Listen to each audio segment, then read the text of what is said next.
बड़ा बढ़िया एक के देखो इलाहाबाद में बड़ी सुंदर एक गीत के गावे करे झकोरा मारे झूलानी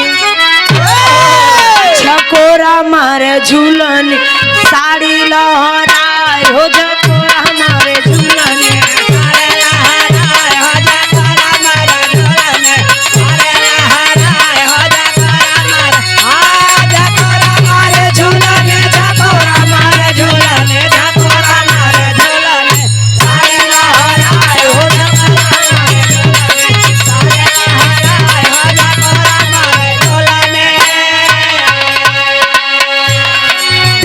परदेसिया दुल्हा परदेसिया लौट के नहीं आए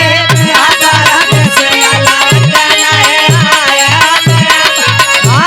लौट के नहीं आए लौट के नहीं आए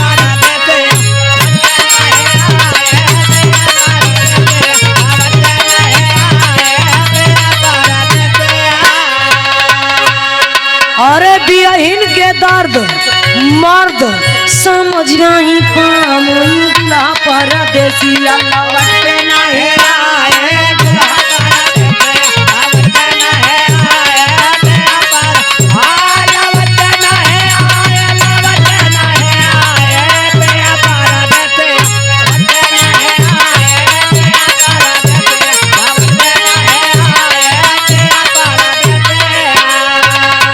उठाई के गोरी मरली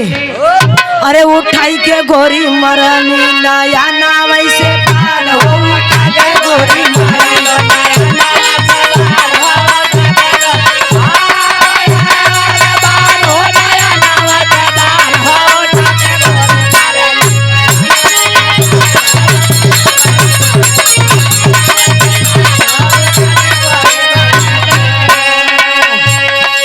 लेकिन गीत पे गौर करेंगे अरे झकोरा मारे साइकिल झकोरा मारे साइकिल मोदी घबराए हो झकोरा मारे साइकिल मोदी घबराए हो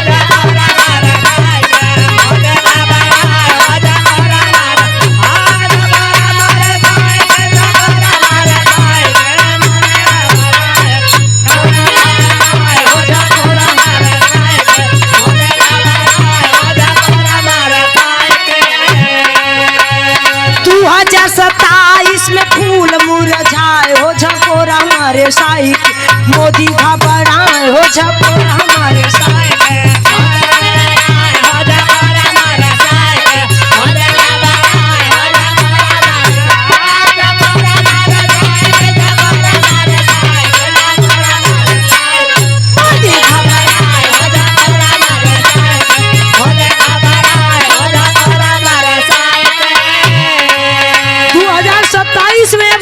मुरझा जाई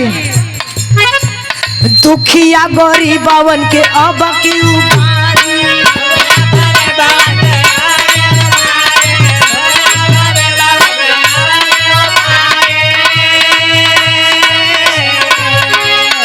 गौर करेंगे दुखिया गरीब जितने लोग हुआ अब की जब सरकार आ जाए तो सबका दिन बदल जाए बन के पतवार यही है अखिलेश भैया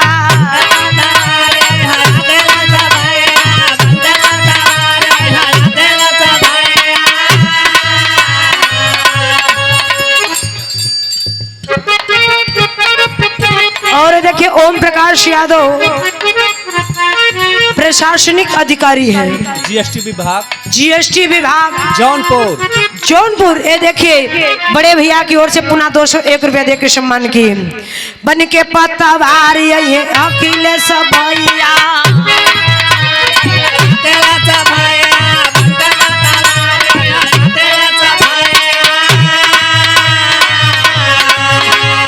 पिछड़ा दलित है लड़ैया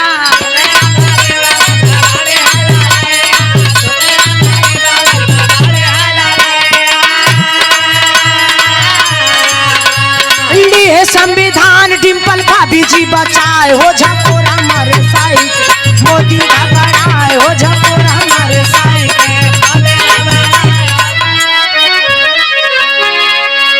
तो के बजावे के चाहिए तो तू बीचवा में काहे रोक देला जब नाम लिख के आइल था पैसा आवे तो रुक जाए चाहे रुक ना उसके भागू सकल पैसा भग जा। सुरेश यादव बड़े भैया शेरवा भदोही की पावन धरती बड़ी दूर से और भदोही जौनपुर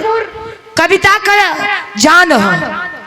कविता के कविता बनाने में जौनपुर भदोही और ये जौनपुर भदोही की माटी हम इस माटी के कर्जदार हैं। और ज्यादा टाइम भी आप लोगों के न दे पाई कैसे कि हमारे बनारस अखरी बाईपास में कार्यक्रम है और 6 बजे से शुरू हो जाई हमके यहाँ से निकल जाई। लेकिन जौना मकसद और उम्मीद से आप लोग हर एक साल कजरी चौलर कजरी कराइला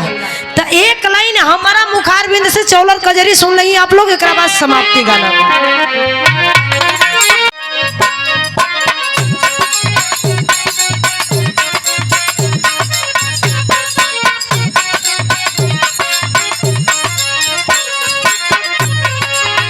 देखिए हम कजरी गवैया ना बड़ी लेकिन ये धरती के तने कर्जदार बने हम कि जितना प्रशंसा करी जितना गाई उतना हमरे लिए कम है। ये करी वजह से बस एक एक लाइन आप लोगों के सुनाई पूरा हम ना सुना पाई। एक कलाकार के माने में हर एक चीज का नॉलेज होना चाहिए। इसलिए मैंने आप लोगों को आज संकेत करके जा रहा बनी कि कविता हर एक चीज में ट्रेंडिंग है। बात और समय की सुनाई गौर करेंगे आप लोग पकड़ेंगे हम गाने चल रहे हैं। अरे तोहारे ना ये बाबू तोहरे ना हो अरे तोहारे तोहारे तोहारे ना तोहारे बहिनिया का चढ़ल बा जवनिया खोजे चलल अपन परनिया ना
ये है ना चौलर कजरी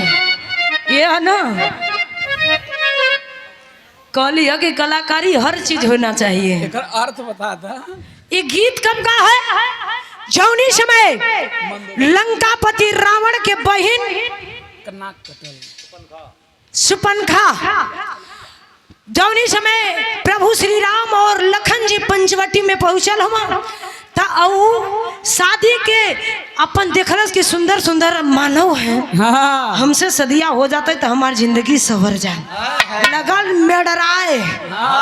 और मेडराए लगल नाक कटाए के घरे पहुंची मेहरान को यह काम मेडराए लगल तो वही बदे मंदोदर कले रनी कि तोहार बहिन लाज शर्म कुल घोर के पी गई ला और से खानदान का नाम बोल दे यही बदे यही देखा नकिया कटवा के आइल आई के तोहरे सामने रोवत ही कहीं अरे पंचवटी में जाई लहली नाक कटाई अरे तोहारे नाये सैया तोहारे तोहारे बहिनिया के नई के शरमामा हो जाई चलनी अपन परनिया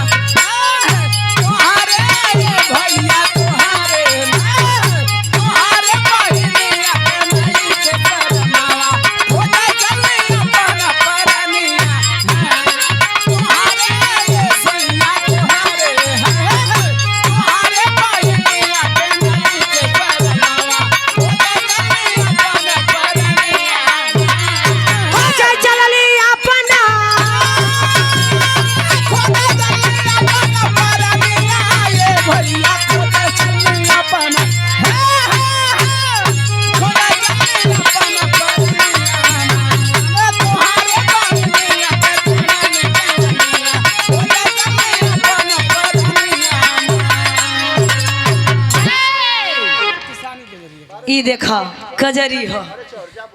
एक लाइन किसानी कजरी कजरी गाई तो करा के हम पूरा गा दही, लेकिन हमन के उतना देखा नॉलेज जितना बतौली हो उतने के हमन के नॉलेज है। बस ये लास्ट लाइन एक ठे और गावत है किसान के विषय में, बड़ी पुरान किसानी कजरी। बहुत पुरानी कजरी।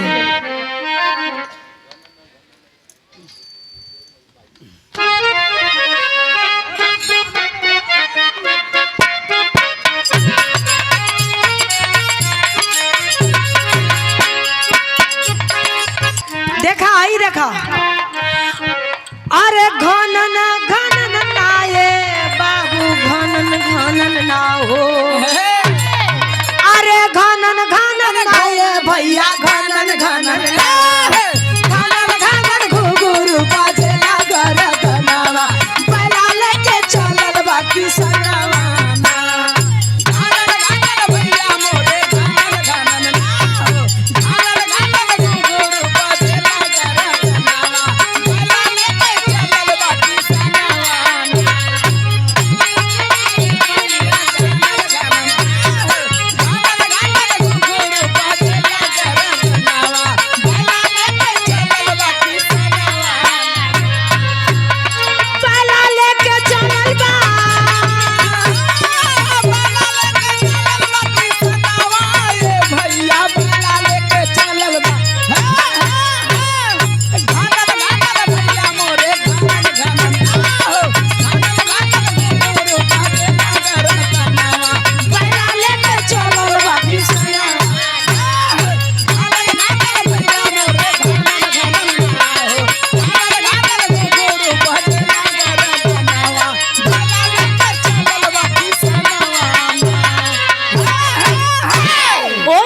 किसान जब बैला लेके चल जा, जब बैला लेके चले तो आगे आगे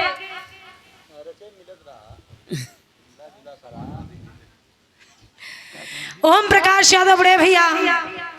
देखिए समाजवादी का फरमाइश से 201 रुपया देकर सम्मान किए हैं। प्रशासनिक अधिकारी जीएसटी विभाग जौनपुर की पावन धरती से उसमें कार्यरत हैं आप। अरे अरे घरवा से खाना लेके चलल दुल्हनिया,